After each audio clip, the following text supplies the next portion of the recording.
Kamera läuft. Ja.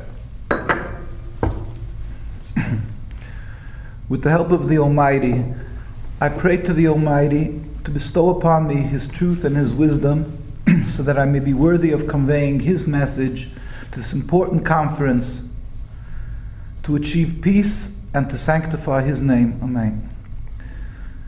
My name is Rabbi Yisrael David Weiss. My grandparents and many other relatives were killed in Auschwitz, and the majority of the rest of my relatives were killed during the Holocaust.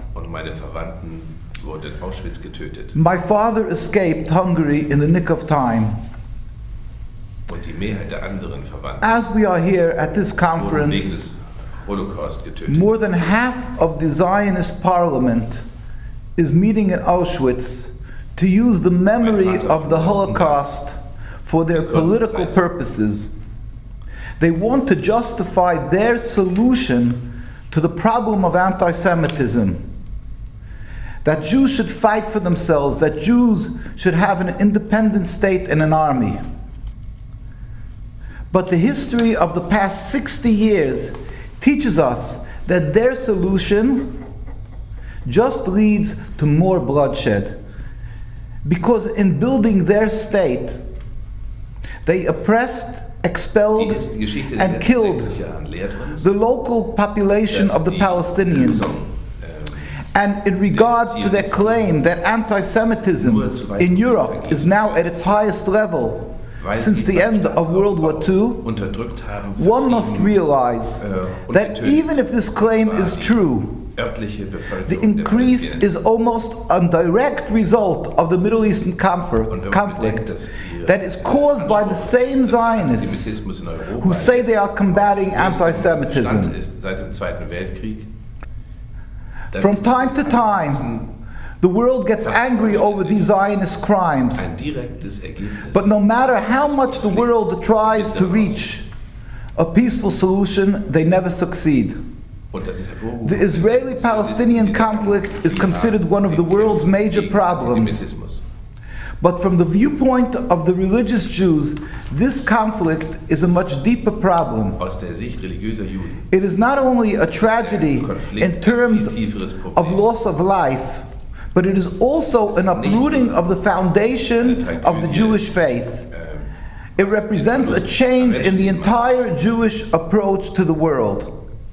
The Jewish people is and always have been guided by the Jewish religion, by the Torah. Throughout the centuries, and today as well, religious Jews were characterized by their steadfast clinging to their beliefs and to the Torah. Rivers of blood have been spilled by Jews refusing to abandon their belief in God and the Torah given by the Almighty. Zionism destroys Judaism in two ways. First, it has always been an irreligious movement, throwing away the Torah's commandments and its belief system. And secondly, the very idea of arising from exile on our own represents a departure from our beliefs. During all the centuries since the destruction of the temple, Jews accepted the yoke of exile, believing that it was a heavenly decree. Jews are forbidden to create their own sovereign state of their own. They await only a redemption brought by the Almighty without any human intervention. The redemption meant to them a time when the glory of the Almighty will be revealed in the entire world. The Almighty will change the minds of all people at that time to accept His kingship. It will be a time of righteousness and justice, as the Holy Torah states in Psalms, quote, "He will judge the earth with righteousness and the nations with fairness." Now, the Zionists are using the suffering of the Jews who died in the Holocaust because of their religion who sanctified the name of the Almighty with their lives. They are using these people to rebel against the Almighty. We cry out, Gewalt! Zionists pride themselves on fighting wars and risking their lives for their country. But the heretical ideology of Zionism is not worthy giving up one's life for. On the contrary, one must give one's life to uphold the Jewish faith and not deny even one of its principles. The Zionists say, quote, better to die on your feet than to live on your knees. But we say, better to live on our knees, because that is what the Almighty wants for the Jews in exile. That is better than dying on our feet in service of the Zionist cause, because that is a direct rebellion against the Almighty and a destruction of our faith. God forbid. And may I add, the Almighty clearly warned the Jewish people through a prophecy of King Solomon that if we will attempt to leave exile or return en masse in large numbers to the Holy Land or rebel against the nations, it will bring to a catastrophe and we will be hunted like animals. May the Almighty spare us. So even without the hate and danger incurred by oppressing the Palestinian people and by occupying their land, the state of Israel is incurring the wrath of the Almighty by its mere existence. And not only will it not save the Jews, but it puts us all in a terrible danger by this rebellion against the Almighty, as one clearly sees to date. In light of all the above, the difference between Judaism and Zionism is clear. It couldn't be more clear. Some may try to fuse the two into a so-called religious Zionism, but the two are incompatible. Jews are forbidden to have a state such as the State of Israel, regardless in what format it takes, and regardless of how religious it may appear to be. And it is irrelevant if it affects another people such as the Palestinian people. The fact that this state is built by occupying the land of the Palestinians only compounds its criminality and illegitimacy. Judaism teaches that the Almighty sent us into exile and only He can redeem us. Zionism teaches that we can emancipate ourselves and create a state. Judaism teaches submissiveness in exile, kindness and fairness to the non-Jewish nations. Zionism teaches that we must fight against them and make demands. The Zionists want to believe, they want the world to believe that they represent the Jewish people. They accuse anyone who criticizes them of anti-Semitism. And the ones who are Jewish amongst their critics, they accuse of being self-hating Jews.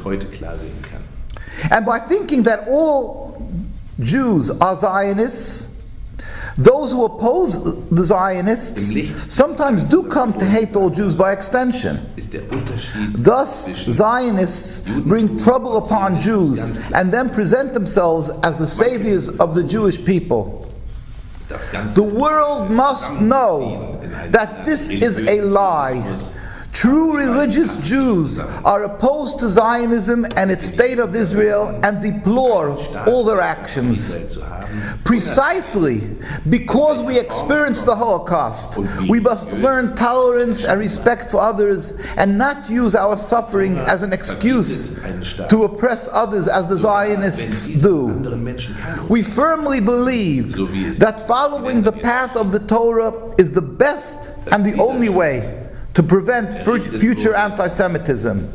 In the merit of those who perished in the Holocaust, gerade macht seine Kriminalität, to sanctify the Almighty's holy name. May the Almighty speedily redeem us from this long exile and usher in the time when all humanity will serve the Almighty together in harmony and joy. Amen. Der Zionismus lehrt, dass wir uns selbst emanzipieren und einen eigenen Staat erschaffen können. Aber die Welt muss wissen, dass das eine Lüge ist. Der wahre religiöse Jude steht gegen den Zionismus, gegen den Staat Israel und er bedauert dessen Aktionen. Genau weil wir den Holocaust erfahren haben, müssen wir Toleranz und den Respekt für andere lernen und nicht unser Leiden benutzen als eine Entschuldigung, um andere zu unterdrücken, so wie es die Zionisten tun. Abschließend sage ich, dass wir fest daran glauben und unsere 2000 Jahre Leiden im Exil belegt dies, dass die Gefolgschaft auf dem Weg der Tora der beste Weg ist, um künftigen Antisemitismus zu verhindern.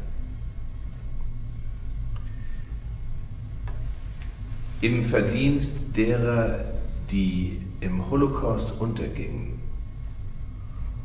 um den Namen Gottes zu heiligen, möge der allmächtige Gott uns bald retten aus diesem langen Exil und die Zeit verkürzen, bis alle Menschheit gemeinsam Gott dienen will in Eintracht und Freude. Amen.